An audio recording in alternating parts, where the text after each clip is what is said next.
Hello, YouTube. I'm so happy you're here. I'm Kathryn, your resident holistic nutritionist and weight loss specialist, here to support you in getting your ideal body with absolute ease, especially if you're over 40. Today, we're going to dive in to 8 ways to heal your relationship with food. And I'm telling you, if you've been a dieter for most of your life, this is going to be a game changer for you, because we have to eat to survive, and being in that tug of war, love-hate relationship with food, or feeling like food has power over you, or always counting your calories and your macros and all the things, this video is going to support you. So let's get started. But before we do, I do want to tell you that my Love Your Body, Lose the Weight, my signature global program, it's internationally recognized. It's so incredible to heal your relationship with food and your body, fall in love with you. This is one of my most transformational programs, and you release weight with ease. You will not even recognize yourself in the next 6 months. We're running it live. There's a link below, and you can save significantly now. So check it out. Let me know if you have any questions, and let's get started with today's video. So if you are new to me, I personally had a struggle with food, and that's what brought me to do the work that I do today. Where we want to start in step 1 with this and healing your relationship with food is there are no good or bad foods. I know you might go, but Melissa, isn't a brownie bad versus an apple? Like, is there any comparison? When we take the emotional connection out of food and our pre-programming, so what you also don't know about me is I specialize in reprogramming the subconscious mind, and I have a background in the psychology of food, women, and self-sabotage. So your brain is a computer. You are typing the programs all the time. When you sit there and say to yourself as you're eating a brownie, this brownie is going to make me fat. I'm going to have to work out double time. Oh my God, I can't believe I just ate that. There's a negative energy that gets induced. Now, on a cellular level, your cells hear everything you say and think, right? We're energetic beings. Our bodies are comprised of water. Our cells are listening to everything we say. There's little antennas running up and down our body, right? And it's going, oh, when we eat this, we gain the weight. We hold on to it. It's hearing that. It's hearing everything. And your body, we're an energetic body, so it's feeling the emotion of sadness, the emotion of disappointment, the emotion of frustration, the emotion of regret. Those bad feeling negative emotions stack on one another. Did you ever notice that if you have a brownie or you break your diet, and then you're like, well, I already messed up the whole thing, I might as well have 5 more. And then all of a sudden you're like, what just happened? And you feel like you went on autopilot. There's a reason. I'm going to get into that in a later step. But right now, what we want to do is I want you to make a list of all the foods that you deem as wrong, because I guarantee, just take a piece of paper and put a good food, bad food with a line down the middle, write them down. And I guarantee you that if you look at those foods that are on the bad food list, you're going to have a story that goes along with them. Oh, well, in my family, everybody always said that you could eat that, or every time I read about something, or this is bad, or sugar is bad, right? And it's the same thing with good foods. There are no good or bad foods. Food is a neutral resource. It's the meaning that you give to it that does the most damage. It's never just the brownie or just the pizza or just the this. It's the meaning that you give to it. You make it mean that you did something wrong. You make it mean that you did something bad. And when we make ourselves feel bad, then we want to continue to eat, right?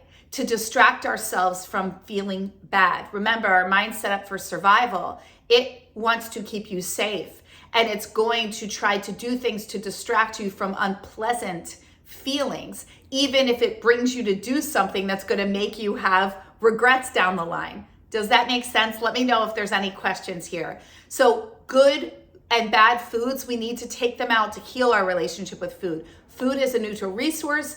It's what you make it mean. If you eat a brownie and as you're eating it, you go, my body releases what it doesn't with ease, and it loves what I'm about to eat. It releases what it doesn't with ease, and it loves what I'm about to eat. Then you're not going to have a negative association with the brownie. So when you eat the brownie, you're not going to feel inclined to have 10 brownies. You're not going to feel bad about yourself and be in a bad mood or tell yourself that you just messed up all the work you did this week. No, so we want to remove good and bad foods. Okay, next step. Food is fuel. Now, I'm Italian. I love food and I like good tasting food. I don't walk around wanting to eat air and, as my friend calls celery sticks, water sticks, although I do love celery. It's not that, but you want to think of food as fuel. You are an incredible, let's just say you're a Porsche. I don't know. I'm going to do a car analogy right now. Porsches are sexy, right? Like you're a Porsche. You need good fuel, right? You need optimal fuel. You're not going to put in 87. You're going to go for 93. You need optimal fuel, but you only need to fuel yourself, right? Until your tank starts to get low. So what does that mean? Well, often we eat from a place of what we want versus what we need. Your stomach is the size of a fist. It can expand the width of 8 baseballs. So just like when you get sick and you don't eat as much and then you're like, oh, my appetite shrunk, you can shrink your appetite and you can expand your appetite, right? We see that with everybody in their different weight and different sizes. And you see that as you eat throughout the day. Your belly's not the same size when you start the morning as it is at the end of the day. I don't care how thin you are. So I will say this, when you start to look at food as fuel, then you start to change the question. You start to change the story. You start to change what you're wanting, how you're eating, essentially, because you start thinking, I want as much bang for my buck.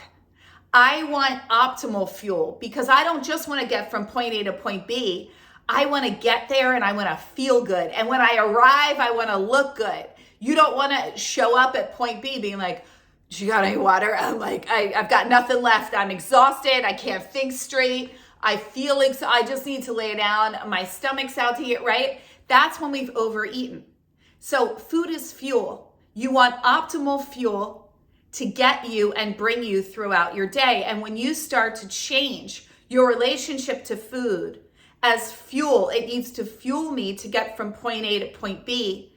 That's a game changer, lady loves. That's okay, right? And that's when we get into the juice. That's when we get into the stuff that I'm all about, which is food is medicine or poison. I want to eat to age backwards. Look at videos from me from 10, 15 years ago. And I look so much better now. And I have not done any work to myself or anything. I look more fit now.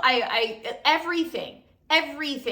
And it's because I'm literally a walking billboard for what I teach. But it's easy. It's easy and it feels good. I eat to feel good and look good. It's fun to look good. It's fun to feel good. It's fun to have good skin, right? And all the things. Food is fuel. So start thinking about it that way. So when you go for things in bags and boxes or they're brown, right? With the exception of chocolate, of course, and peanut butter, because those are amazing. But do you get what I'm saying? When we want to think you want things with color, you want things with life force. And that gets into a whole other video on eating for your intuition, which if you want that video, let me know in the comments below. Because as an intuitive, I love to share how to be intuitive and how to become more intuitive through your food. So let me know in the comments. But I really want to say that. So far we've talked about there's no good or bad foods. You get to program, right? It's the meaning that you give to it. And then we really did, the second is food is fuel. Right? Optimal fuel to get from point A to point B and look good and feel good. All right, next up, I'm just looking down because I have my notes here. We really want to, in subconscious programming, so if you don't know this, the subconscious mind does not know the words no or not. So when you tell yourself, I'm not going to eat the cake, I'm not going to have more than one piece, I'm not going to have the kid's birthday cake, I'm never eating that again. You are giving a direct command for your mind to do the opposite. It doesn't hear the words no or not. So when you say, I'm not going to have the cake, for example, and you find yourself in the kitchen eating on autopilot and you're eating all the cake, it's because what you actually said to your brain, since it doesn't register the words no or not, it hears, I eat cake. I am eating cake. I'm going to eat the cake. You will go and do that. So really, really notice your words and notice your language. We want to remove no, not, never, especially when it pertains to food. Okay. And that's why so often people go and just look back at it with anything in life. When people go, I said I'd never move here, and here I am. I said I'd never go to this college. I said I'd never marry him. I said I'd never do this. And then you're like, and I ended up doing it. You're giving a direct command. And when you give a direct command, remember, your mind doesn't control you. You control your mind. So when you give a direct command to the mind, the body will follow. It will. It just will. And take that to work for you, not against you. Okay? All right. Next step. This is probably the biggest here that I have to say. And this one runs deeper and goes more into the psychology of what I teach. And so track with me here, stay here. So this is really important. Like, this will be a game changer. If you found yourself not being able to stick to a diet, or sabotaging your diet, or you lose the weight and you lost the weight, and like a year later, you've gained everything back and then some, there's a reason. It's not because there's something wrong with you. It's not because of your age and hormones, although those can play a factor. But let's talk about the psychology of this to help you understand. What I found, and I found this to be true for myself, and then I've taught it to thousands, is that food takes on human form. For many women in particular, food takes on human connection. And what happens is, at a very early age, we start to find joy and pleasure, and we start escaping from discomfort in life, or we start to use food as a coping mechanism early in life. Whether somebody called you a bad name, think about, you always see this in the movies too, where, it's like a child has a bad day and the parents go, should we go get some ice cream? We see it around the holidays. We see food being used to take you out of a bad mood, or to celebrate an occasion. Or you see, someone at home and they're depressed, or, they're going through a divorce, or their boyfriend left them, or their girlfriend left them, and they're eating Ben and Jerry's, or like Haagen-Dazs, and they're sitting in their bed, and, it's like, come on, let's get up. Like, there's a reason why we turn to food, just like we turn to social media and other things to numb out. But what happens with food is it starts at a very early age. And then it's also something that's always available, right? And it's available to you even when you're not of age, and other things of that nature. So when you let's just take a young girl, for example, and say she has something traumatic happen. And I talk a lot about the link between trauma and weight loss, and how, it's 73% of women that struggle with their weight have had trauma of some kind, whether it's little t trauma or big T trauma. And I'm proficient in trauma work. And one of the things that I have to say is, when we look at its connection with food, often women will then use food to hide their pain or hide their bodies, or as a way of coping, a way as gaining a sense of control, or becoming invisible so they're not noticed. There's a lot of different things that can come from it. But many will start to use food to soothe. And what happens in the body and the nervous system is that, when we are overwhelmed with emotions and we don't know how to express them, especially if you're too young and you don't know how to put words to them, or it's a confusing situation, especially if there was a sexual trauma or something in a family dynamic, then what can happen is then the child, the overwhelming emotions become so too much that the child then turns to food to escape, because they don't know how to put words to what they're feeling and they're not feeling safe. So then they use food to escape. Now you might be going, Melissa, that's like not me, but so how is human connection? I'm confused. Well, even as an adult, we revert back to the same. So our subconscious mind stops forming after the age of 8. So we're all adults running around with our core wounds running the show. Anything that we decided was true about us, any identities and any coping mechanisms that we learned from womb up until age 8, they're saying now almost to age 10, is the same way we operate as adults, unless we've really done a lot of healing work and changed our trauma response change the way in which we adapt in that space. But generally, our coping mechanisms that are the onset in those ages are the way that we generally cope in life. If you always like learn to shut down or to turn to food or acting out or other things, that will be something that will stay with you into adulthood. So why does this relate with food, and what does this have to do with everything? Well, it has everything to do with it.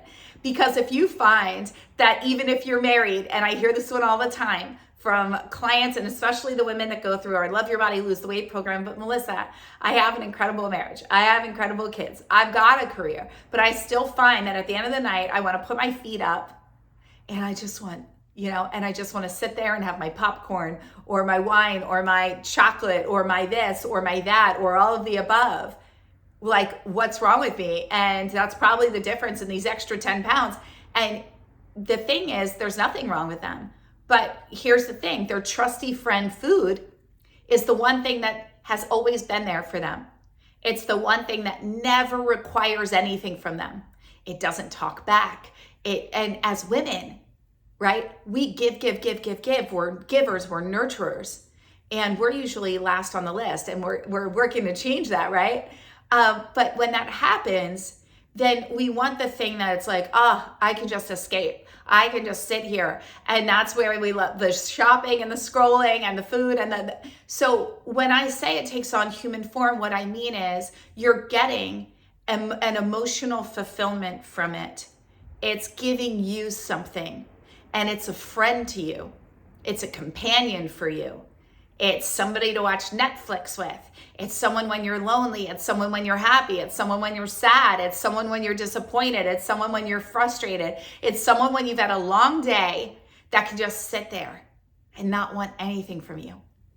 And so when you try to go on a diet, well, of course you're going to cheat on the diet and you're going to sabotage and go back because you haven't done anything to replace your trusty friend food.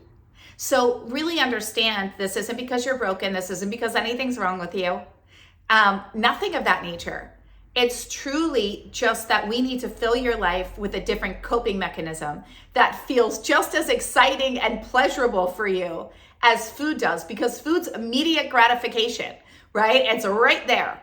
And you can get lost in it, and it can, right? And so you get the deal. So we heal our relationship with food when we understand, and why this was one of the pivotal ones that I wrote down for 8 ways to heal your relationship with food, is because when you understand this, girl, when you understand this, it's a game changer, because you can meet yourself with love and you can start to go, oh, I just get it. I get it.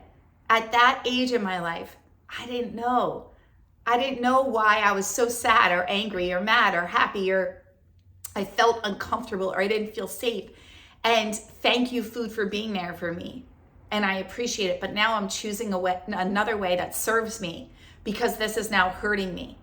I choose another way that serves me because this is hurting me. And I'll do a video specifically on that. But right off the bat, what I would say to you is, what is another coping mechanism that's going to support you? And generally, there's 2 types of cravings that I talk about with food, a head craving and a heart craving.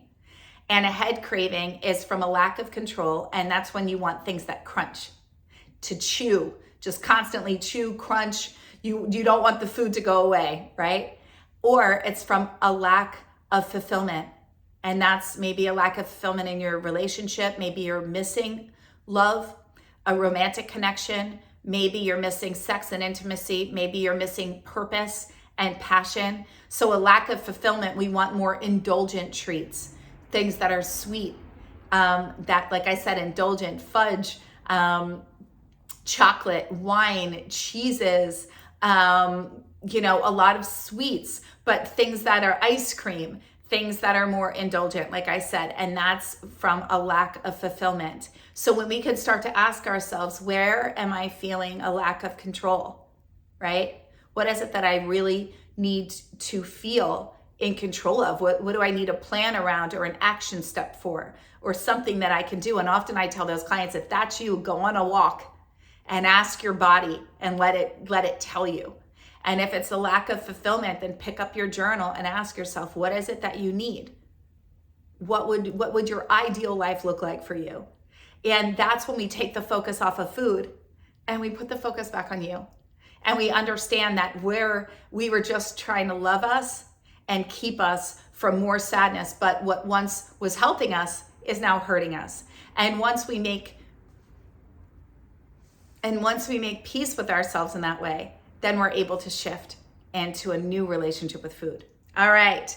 Now, the next one that I want to say is eat foods that love you back. We heal our relationship with food when we choose foods that love us too. And that means foods that don't cause bloating, gas, stomach pain, constipation, or diarrhea, things that don't cause, burping and just brain fog. You know all of these things because you feel it. So if you know that when you have dairy, all of a sudden your sinuses are clogged and you've got something caught in your throat or you're super bloated, that food doesn't love you back, right? When we start aligning with the foods that love us too, that make us feel light and energized and happy, well, then we start to really shift our relationship with food. And it becomes fun, and we become, and we investigate and we discover, and we have more fun creating more dishes because we also notice, wow, this food is making me feel really good and I'm liking the way that I look, right? And when you have foods that love you back, you often really, really end up releasing cravings because you're satisfied. And you really, and for everybody that's different. And we go deep into this in my courses, but it really is different for everybody. What foods are going to work for you, which ones are going to energize you, which ones are going to bog you down, which ones are going to have you have a good night's sleep, right? It's really different and individualized. So I encourage you to have a journal and start to really notice after you eat and simplify your foods as you're going through this process instead of having a big hodgepodge where you're like, I don't know, could it have been the sauce or was it the salmon or was it this or, right? When you simplify what you're eating, it's a lot easier for you to identify what's working and what isn't. Okay, I have to take a sip of water because I've been talking nonstop. You would think I work for LaCroix. This is like my favorite, their watermelon. Okay. I do not work for them. Okay. And then, one of the pivotal pieces, so I just want to recap here. 8 ways to heal your relationship with food. There's no good or bad foods. Number 2, food is fuel. Number 3, reprogramming the mind, never using the words never, no, or not. Food as human connection to really heal on a psychological, emotional, physical, and mental level with food. That is huge. Like that, if you just did that one alone and sat with that and started to look at that for yourself, wow, it would be a game changer, and really allow yourself for that to sink in. Like, oh, has food become an important part in my life? Like obviously we need it to survive, but if you took my nightly routine with food away, or my Saturdays away, or me eating alone away, or me ordering in, would I be really sad? Would I be okay with that? Like, what would that do in your life? And I don't mean that, of course, have the things that bring you joy. That's not about that, and socialize. But for those of you that struggle with food and feeling this tug of war and this love-hate, and like you're always dieting and losing and gaining, then I could bet 99.9% that food is serving a greater purpose than just fuel for you. And that it is filling a lot of voids in your life. I always say where there's lack, you will fill the gaps with food. And so looking at your life as a pie, really seeing where am I lacking and where am I turning to food to bring me that fulfillment. And that alone, trust me, when you just unlock that and start working to heal that, you will release the weight so fast. Okay, and then the last one that I want to say is we really want to remove the reward style that comes with food. It's big in the diet culture. It's, I'm going to reward myself. If I've eaten good all week, then I'm going to have this. If I crush it with my workout, then I'm going to have this. You're training yourself to see food as in a rewards style versus a neutral resource. It's just there. You get to, so instead of rewarding yourself with food, start to reward yourself in other ways. Reward yourself with a trip, putting money away, buy yourself something beautiful, go take yourself out somewhere, get dressed up. Like there's so many things that we can do to start to really reward ourselves for the good things that we do that don't have to do with food. And when we take the emphasis off of food, it neutralizes it so that you can enjoy it without having it any emotional attachments, reactions, anything of that nature. And that's a beautiful thing. And that's where you find full food freedom. And that's when it just gets to be you and your body connecting, because your body wants to be at your ideal weight. And it wants to help you get there as fast as possible. And that's when it's really, it's incredible and it's powerful and it's beautiful. And I would love to hear out of these tips, which is your favorite and which are you going to implement and start doing right away. I would love to hear from you. And if you want more videos like this, let me know in the comments. And I can't wait to see you in the next video. Have a beautiful and blessed day.